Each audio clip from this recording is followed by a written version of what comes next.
పితా పుత్ర పవిత్ర ఆత్మ నామమున ఆమెన్. క్రీస్తునాథుని యందు ప్రియ సహోదరి సహోదరులారా, మన జీవితంలో చాలా త్రోవలు కనిపిస్తాయి. ప్రతి ఒక్కరూ తమకు సరైన మార్గాన్ని ఎంచుకోవాలని ప్రయత్నం చేస్తారు. కానీ ఈరోజు దేవుని వాక్యం మనకు ఒక విషయాన్ని స్పష్టం చేస్తుంది. నిజమైన జీవితం దేవుని ఆజ్ఞలను ఆచరించినప్పుడే లభిస్తుంది అని. ఈనాటి మొదటి పట్టణంలో మోషే ప్రవక్త ప్రజలకు దేవుని ఆజ్ఞలను జాగ్రత్తగా పాటించమని చెబుతూ ఉన్నారు. ఎందుకంటే ఆ ఆజ్ఞలు వారికి జ్ఞానము, జీవితము మరియు ఆశీర్వాదాలను తీసుకువస్తాయి. దేవుని ఆజ్ఞలను పాటించినప్పుడు వారు ఇతర జాతులకు ఒక ఉదాహరణగా నిలుస్తారు. ఈనాటి సువిశేష పట్టణంలో క్రీస్తు ప్రభువు ఒక ముఖ్యమైన విషయం మనకు చెబుతూ ఉన్నారు. నేను ధర్మశాస్త్రాన్ని రద్దు చేయడానికి రాలేదు, దాన్ని సంపూర్ణం చేయడానికి వచ్చాను అని.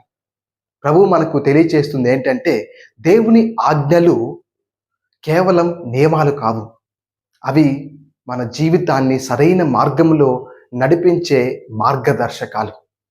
దేవుని ఆజ్ఞలను గౌరవించే జీవితం దేవునికి దగ్గర చేస్తుంది. కావున ఒక్కసారి ఆలోచన చేద్దాం. మనం దేవుని ఆజ్ఞలను ఎంత గౌరవంగా స్వీకరిస్తూ ఉన్నాం? దేవుని ఆజ్ఞలను పాటించడంలో నిర్లక్ష్యం చేస్తూ ఉన్నానా? మన జీవితం ద్వారా ఇతరులకు దేవుని మార్గాన్ని చూపుతున్నామా? అదే విధముగా ఈ తపస్సు కాలంలో ఒక నిర్ణయం తీసుకుందాం.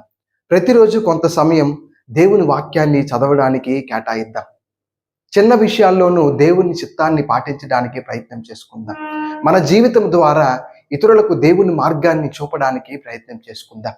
దేవుని మార్గాలు మనలను బంధించడానికి కాదు, అవి మనలను రక్షించడానికి, అదే విధంగా సరైన మార్గంలో నడిపించడానికి ఇవ్వబడ్డాయి.